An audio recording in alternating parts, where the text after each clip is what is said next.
With the buzz of free agency starting to fade and the trading market starting to pick up, the Lakers, who have been talking with multiple teams, could be getting lowballed, as there's been an offer that has been revealed from the Portland Trail Blazers.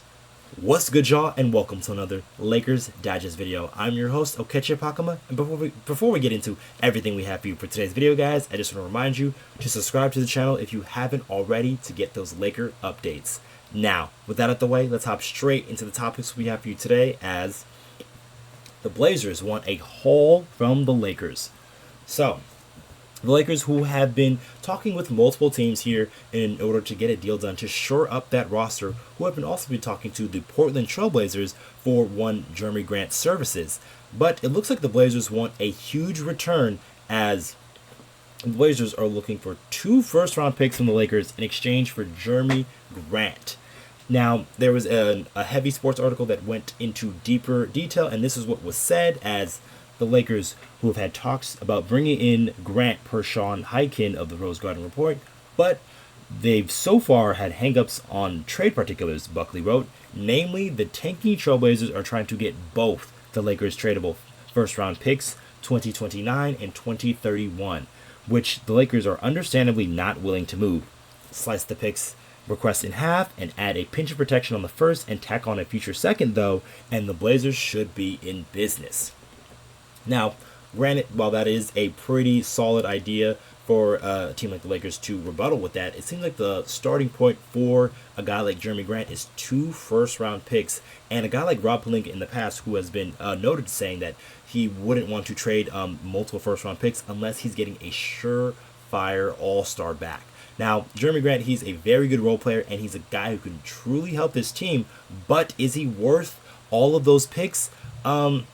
There's probably not, in my opinion, but let's take a look at his stats here as for last season, as he had 21 points per game to go along with 3.5 rebounds, 2.8 assists, and he shot 45% from the field, not to mention with 40% from 3, and he also shot an incredible 46% on corner threes, which for a 3-and-D player for a championship caliber team, that is a very huge skill that you need, especially on a team with guys like LeBron James and Anthony Davis. So I'm not disputing that a guy like Jerami Grant could add to this Laker team and truly help them on both sides of the ball, because he can be a guy that on some given nights can give you 20 points in a night, and that can really help propel you to win. And some other nights, he's guarding the other team's best either guard or wing perimeter-oriented player. So he can be a guy that can do that for you as well. Yes, he is getting a little bit older. He is on the other side of 30, but that's why you trade for a guy like Jerami Grant to try to get to that championship caliber status. But like I said, is it worth trading multiple first-round picks for a guy that you aren't sure is going to be the one that's going to bring you over the top? Because if you can definitively say that Jerami Grant is going to be the reason that the Lakers are going to make or win the championship, then you try to make that type of deal. But if you can't definitively say that, why would you give up those assets, especially when you could possibly use them in another trade, or even if down the line, if another trade pops up, then you can use it there. But like using it for a guy like Jerami Grant, like I said, it makes sense. Like, he's a good basketball player, but for those type of picks, that kind of leads me into my next topic here, as it's just too expensive for the Lakers to do this. So the Lakers only have these 3 first-round picks they can trade. And in this LeBron James and Anthony Davis era, there aren't too many moves that the Lakers can make as far as roster building or changing the roster to a point to where it makes sense for them. So they kind of have just 1 or probably 2 moves here or there to really make this work right for possibly the last go-round. So if the Lakers are going to try to make a trade and are going to trade multiple first-round picks, they have to be sure, really sure, that the guy that they're bringing in is going to, or guys that they're bringing in are going to help them to get to their ultimate goal. And if you're going to monetize your future on a guy that's possibly going to help you get to the 4th or 5th seed and maybe the second round of the playoffs, that's just not good enough out here in Lakerland. We make these moves to try to get to that championship caliber status. And moving on, a guy like Jerami Grant for all of those picks just doesn't make sense. And Even went deeper in that Heavy Sports article as they said that Jerami Grant can play. He is a shooter. He's good, an active defender when engaged. He's going to do a lot of things that help your team. One NBA exec told Heavy Sports, but he is a third option. He has some big numbers, but the last few years, but he has done it on terrible teams. No one's going to make a big trade for a guy who gives you 20 points on a bad team and 13 points on a good team. So that is a good point right there, because we look at that huge, he averaged 21 points per game. It's like, you look at that, it's like, oh wow, that's good. We can implement that. Maybe he'll bring that over from that team. But dynamics change, especially when you're on teams with stars, multiple stars that are going to get the ball before you, and then your shots change. And so your points per game is going to go down regardless if you're on that team. But if you're a guy like Jerami Grant, who has been kind of in that situation before with the Denver Nuggets, with a rising Jamal Murray and then a rising Nikola Jokic at the time of the bubble, that was the other time, or real time, that Jerami Grant was sort of like the third option, and he still wasn't good enough for the Denver Nuggets to really make that jump.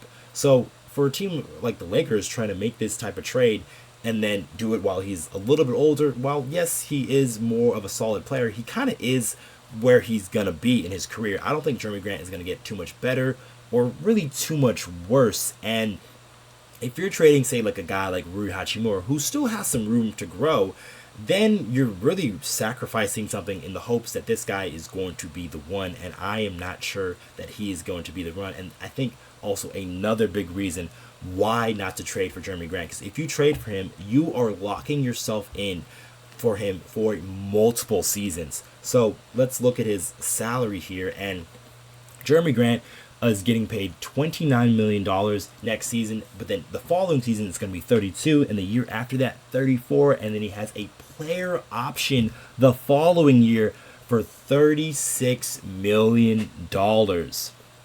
That is a lot of money you're going to be playing a role player who could fall off by the time that contract ends, and he isn't that high level role player that can guard the other team's best guys, or maybe be that offensive threat that can give you 20 on certain nights. So mortgaging your future for some guy like this, like I said, he is a good player, he can do good things for the Lakers, and he could help the Lakers get wins, but is he going to help them get to that ultimate goal?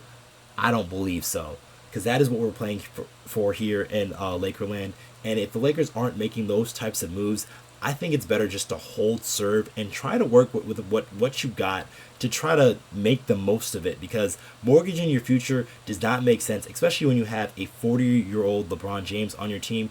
And while Anthony Davis is the guy and he's in his prime right now, there's only so many years he has left, as he is 31 just right now. So you have to plan for the future if you are the Los Angeles Lakers, because you don't know what's going to happen with LeBron James in a couple years.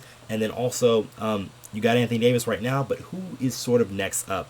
Yeah, we like Austin Reaves. Yes, we like guys like Rui Hachimura. But who are going to be those foundational players that are going to take the Lakers into the next frontier, or the next era, as so to speak? But let us know in the comments down below. What do you guys think about a guy like Jerami Grant? Would you want him on your team? Let us know in the comments if you would like a guy like Jerami Grant on your team for that price. Or maybe if you're looking towards another player of that caliber, if they are able to trade for that all-star level player, are you willing to give up multiple picks? Let us know in the comments down below. And then also, if you guys haven't already, like I said before, subscribe to the channel. There's about 26% of you guys subscribe to the channel, about 73% of you guys who aren't. If you guys want more of those Laker updates, and especially with Summer League rolling around right now, you guys are going to make sure you guys are subscribed to Lakers Digest. I have been your host, Okechi Apakama, and I'll catch you guys on the next one.